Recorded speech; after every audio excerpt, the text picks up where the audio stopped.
Hello mga friendship. Ayan, kakagising lang natin ng afternoon nap natin kasi holiday pa rin. At si Bossing hindi naman tayo tinatawag pag alam niyang holiday. Ayan, ito yung binili natin kahapon para sa ating sarili. Nakikita niyo na ba? Hulaan niyo kung ano to. Ayan. Bumili tayo para sa ating sarili. Kahit paminsan-minsan lang mga friendship.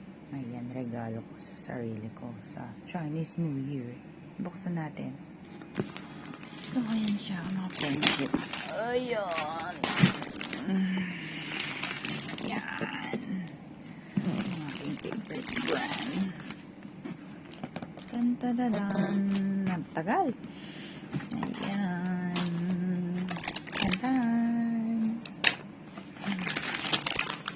Dahil matagal na yung ating white shoes rubbers. Bumili ako ng bago mga friendship. Naka-sale siya. Alam niyo naman ang inyong friendship. Namimili lang yan pag naka-sale. So ito siya mga friendship. Na-try ko